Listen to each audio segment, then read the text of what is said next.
Good evening बच्चों।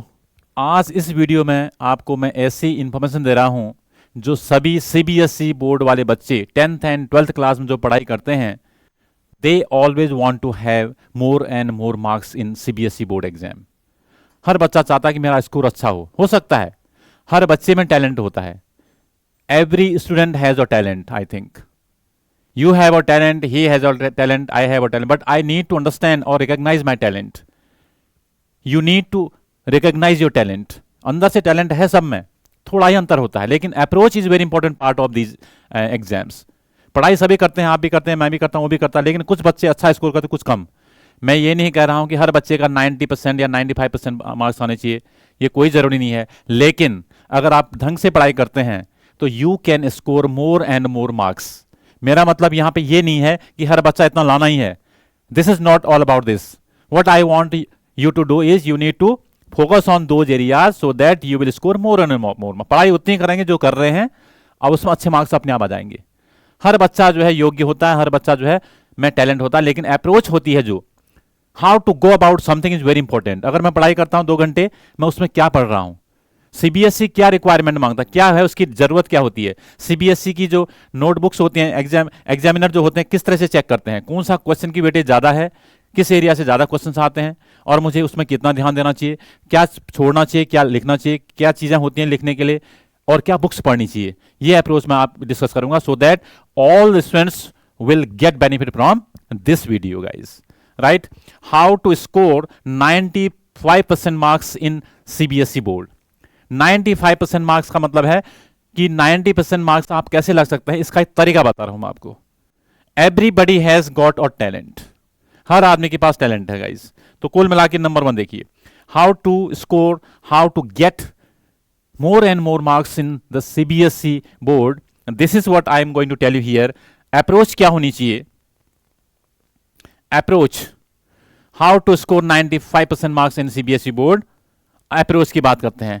पहला देखिए, मास्टर द एनसीईआरटी बुक्स। सबसे पहले मैं ये कहने की कोशिश कर रहा था कि मैं ये नहीं कहूंगा किसी बच्चे को, हर बच्चे के 95 हो सकता है 50% आ जाए, कोई बात नहीं, लेकिन आप अगर ये तरीका अपनाएंगे तो आपके मार्क्स ज्यादा ही आएंगे। पढ़ाई उतनी करेंगे जो कर रहे हैं। नो प्रेशर, नो स्ट्रेस, किसी बच्चे को कोई स्ट्रेस नहीं लेना चाहिए, पढ़ाई करनी चाहिए एंड एंजॉय योर लाइफ। लेकिन पढ़ाई जरूर करनी चाहिए, आप पढ़िए, आगे बढ़िए, लेकिन ये स्ट्रेस नहीं है कि इतने परसेंट आना चाहिए। नॉलेज को गेन कीजिए, अपने आप मार्क्स आ जाएंगे। अगर आप ये करेंगे तो अपने आप मार्क्स आएंगे। राइट, अपने आप मार्क्स आ जाएंगे। Number 1, master the NCERT books. 10th and 12th में अगर देखा जाए तो एनसीईआरटी बुक्स से ज्यादा क्वेश्चन आते हैं। अब बच्चे को एनसीईआरटी बुक्स थोरोली पढ़िए आप उनको। If you are well acquainted या well familiar with NCERT books और exam pattern, then you will score well. Right, NCERT books पढ़िए, एनसीईआरटी बुक से क्वेश्चन बनते हैं और पूरा पढ़िए, बार बार पढ़िए, रिवाइज के 2 3 4 बार हर टॉपिक को पढ़ते रहिए, रिवाइज करते रहिए। एक तरीका, एनसीईआरटी बुक्स पढ़िए, बार बार पढ़िए, लाइन टू लाइन पढ़िए। Number 1। Number 2, structure your answer. Answer कई बच्चे ऐसा लिखते हैं, लिखना आपको भी आता मुझे, लेकिन आपका 10 में से 10 ला रहे हैं, मेरे 10 में से 8 आ रहे हैं। इसका मतलब क्या है, लिखने की स्टाइल, जो आप राइटिंग स्किल्स हैं आपके पास, आपका जो क्वेश्चन का आंसर आता है, आपने पढ़ा है, लेकिन आप उसको किस तरह से फ्रेम करते हैं, how well you express your self. Precisely होना चाहिए और बीट अराउंड द बुश वाला काम नहीं होना चाहिए। You should not beat around the bush when you write something in your notebook. Right, जब भी आप अपने आंसर कॉपी में लिखते हैं तो वहां पे आपका do not beat around the bush, घुमा फिरा के मत लिखिए, to the point, structured, simple words and precise होना चाहिए। Crack to the point and precise. If you write something precisely you will get or score more marks। ये तरीका बता रहा हूं। जैसे कोई आपने लिखा, सीधा घुमा के लिख रहे हैं, एक तो सीधा लिखते हैं टू द पॉइंट, एक तो घुमा के लिखना, तो एग्जामिनर जो है आपको जो है कम मार्क्स दे देता है। अगर हम टू द पॉइंट और क्वेश्चन का आंसर फिट होना चाहिए, जो क्वेश्चन पूछा उसका डोंट राइट मोर। ये आपको जो अच्छे अच्छे बच्चे होते हैं जिनको बोलते हैं 99 100 में से 100 आ रहा है, वही तरीका, उनकी कॉपी में थोड़ा सा एक तरह से की पॉइंट्स को फोकस कीजिए, हेडिंग डालिए, की पॉइंट्स और इंपॉर्टेंट एरियाज को फोकस कीजिए। क्वेश्चन का आंसर देते समय उन वर्ड्स को ज्यादा लिखिए जो हाईलाइट करते हैं, जो इंपॉर्टेंट उसको हाईलाइट कीजिए। These are some important things guys, ये आप कर सकते हैं। Number 3, master the writing section. Writing section को प्रैक्टिस, जैसे आपका राइटिंग सेक्शन में आता है letter writing, email writing, essay writing, precis writing. Right, और आपका जो पोस्ट कार्ड राइटिंग, जो भी आपके 10th और 12th में आपका राइटिंग स्किल का सिलेबस है, उसको आप लेटर राइटिंग को प्रैक्टिस कीजिए।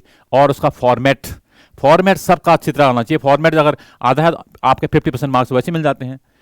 How to write a formal letter and how to write an informal letter, दोनों का फॉर्मेट अलग अलग होता है। फॉर्मल लेटर का फॉर्मेट जो है अलग होता है और इनफॉर्मल लेटर का फॉर्मेट अलग होता है। आपको जो है फॉर्मेट में भी अच्छे मार्क्स मिलते हैं। उसके साथ साथ प्रैक्टिस कीजिए। एक बार आपने पढ़ा कि how to write a letter to the editor of the Times of India, एक क्वेश्चन आता ही है आपका सीबीएसई बोर्ड में, तो उसको आप प्रैक्टिस कीजिए। The more you practice something the better you understand that. Practice करेंगे तो आपका, कई बच्चे कहते हैं मुझे लिखना है, क्यों नहीं 2-4 बार प्रैक्टिस कीजिए, अपने आप लेटर फिक्स आते हैं। 10-15 लेटर आप तैयार कीजिए, अपने आप उसमें आता है, उससे बाहर आता ही नहीं है। करप्शन के ऊपर आता है, एडिटर को आता है, ये कंप्लेन वाला लेटर आता है, ये मिक्स फिक्स होते हैं, उनको शॉर्टन कीजिए, उससे भी आप तैयार करते, याद भी करेंगे तो हो जाएगा। फॉर्मेट भी हो जाएगा। उसके साथ साथ कुछ सर्टेन लाइन होते हैं, कुछ ऐसे इडियम्स होते हैं, कुछ ऐसे इस फ्रेज होते हैं, उनको लिखना होता है। जैसे हम I am looking forward to hearing from you वाला लेते हैं, एक लुक फॉरवर्ड टू एक फ्रेज होती है, फॉर्मल होती है। ऐसी फ्रेज लिखिए जो फॉर्मल लेटर, फॉर्मल वर्ड्स में लिखिए, इनफॉर्मल वर्ड्स इनफॉर्मल, क्योंकि 2 तरह से वर्ड्स यूज होते हैं, एक होता है फॉर्मल, एक होता है इनफॉर्मल। लेटर लिख रहे हैं फॉर्मल तो फॉर्मल वर्ड्स लिखिए, और इनफॉर्मल लिखें तो फ्रेंडली होता है। फॉर्मल का मतलब होता है ऑफिशियल, इनफ्रेंडली का मतलब होता है इनफॉर्मल, राइट। अब आपको फ्रेंड को लिखना तो इनफॉर्मल है, पेरेंट्स को लिखना तो इनफॉर्मल है, अपने रिलेटिव को लिखना तो इनफॉर्मल है, किसी ऑफिस में लिखना तो फॉर्मल है, एडिटर को लिखना तो फॉर्मल लेटर है। तो आपको उनकी वर्ड्स का अंदर पता होना चाहिए कि कौन सा वर्ड्स फॉर्मल है, कौन सा इनफॉर्मल। और जो है ऐसा स्लैंग लैंग्वेज मत यूज कीजिए और एसएमएस वाली भाषा मत यूज कीजिए। ये वाला तरीका आपके पास है। Number 3, right. अब आता नंबर 4 वाला, प्रैक्टिस ग्रामर। ग्रामर प्रैक्टिस करेंगे, जितना आप प्रैक्टिस करेंगे अच्छे मार्क्स आएंगे। ग्रामर को रटना नहीं है, ग्रामर प्रैक्टिस कीजिए, टेंसेस को प्रैक्टिस कीजिए, यूज कीजिए, बोलिए, एक्टिव एंड पैसिव वॉइस को बोलिए, डायरेक्ट स्पीच का यूज कीजिए। And these things require practice. The more you practice grammar the better you understand that. जितना आप ग्रामर को प्रैक्टिस करते हैं उतना ही आपकी जो है ग्रामर पक्की होती है। Rules can not be learned by you can say by heart. Rules cannot be learned at any cost, by any hook or by any crook. Rules को रटा नहीं जा सकता, क्योंकि ग्रामर के अनलिमिटेड रूल्स हैं। You can't learn the rules or memorize them. What you can do is you can practice grammar, make sentences, उसके साथ साथ यूज योर ऑन सेंटेंसेस। ये आपका तरीका है, बार बार प्रैक्टिस एक्सरसाइज कीजिए, अपने आप का ग्रामर परफेक्ट हो जाएगी। Number 5, solve PYQs। Very important. PYQs का मतलब होता है 5 साल 6 साल के पुराने पेपर, राइट। 3-4 साल के जो सीबीएसई वाले ने जो बना रखे हैं पुराने, आप जैसे 2026 में दे रहे हैं, 27 में, तो आप क्या करेंगे 2027 में देंगे, 2027 में तो 24, 25, 26, 27 या 22, 23, 24, 25, 26 के पेपर देख लीजिए। वहां से आपको आइडिया आ जाता है कि पेपर कहां से बनता है, कैसे क्वेश्चन आते हैं, उनको एक बार देख लीजिए। 50% of the work is, half of the work is done. आधा काम अपने आप हो जाता है। 4-5 साल के PYQs को सॉल्व कीजिए, प्रैक्टिस कीजिए, you will get a lot of advantage. Very important. Number 6, focus on की वर्ड्स। जो की वर्ड्स होते हैं हर क्वेश्चन में, हर आंसर में की वर्ड्स होते हैं, उनको ध्यान रखिए, उनके ऊपर फोकस कीजिए, हाईलाइट कीजिए, उन चीज़ों को लिखिए which are very important from your examination point of view. उन चीज़ों को, जो क्वेश्चन है उसके आधार पे your answer should meet the requirements of the question. Question की रिक्वायरमेंट अगर आपका आंसर दे रहा है, इसका मतलब you will get full marks.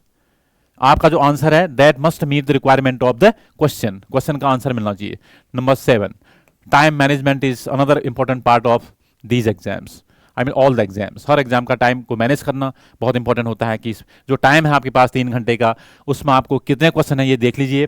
पुराने पेपर सॉल्व करेंगे, इससे आपको अंदाजा आएगा कि मैं 2026 का 25 का पेपर सॉल्व करूंगा। इंग्लिश में कितने क्वेश्चन आ रहे हैं, कितना टाइम घर में करेंगे, आप देखेंगे कि एक PYQs में कितना टाइम लग रहा है। हाँ, मैं आई कैन डू दिस। 1-2 बार अगर करेंगे तो आपको पता थी मेरा इतना टाइम, उसको प्रैक्टिस करेंगे और आप टाइम का भी ध्यान रखेंगे। You will take care of your time, you will be able to manage your time. How? If you practice PYQs beforehand. अगर आप PYQ को पहले कहते हैं, मॉक टेस्ट देते हैं, if you take mock test you will be able to understand these things, अर्थात you will be able to manage your time there.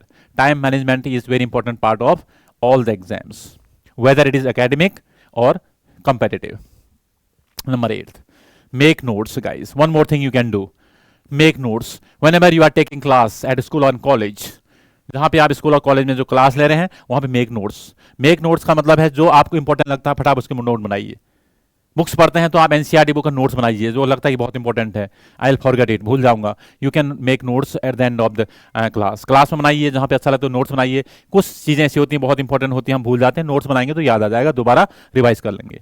तो if you take care of these things guys, I am pretty sure you will get 90% क्या 100% मिला सकते हैं। लेकिन हर बच्चा ला सकता है, थोड़ा सा टाइम को ध्यान रखना पड़ता है, अप्रोच होनी चाहिए और स्टार्ट हो जाइए।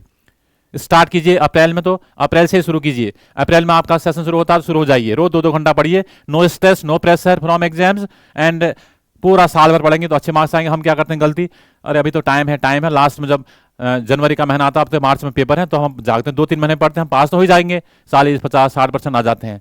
लेकिन अगर हम साल भर पढ़ते तो हर बच्चा जो 90% अपने आप ही नंबर आते हैं। मैं ये नहीं कर रहा हूं कि I am not asking you to score 90% marks guys.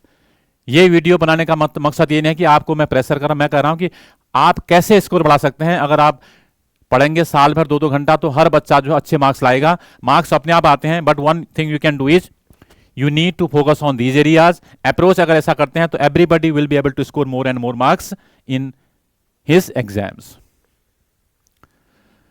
So that's all guys. I'm sure that you must have got relevant information about these exams, how to go about CBSE board exams and how to score more and more marks in these exams. Thank you very much.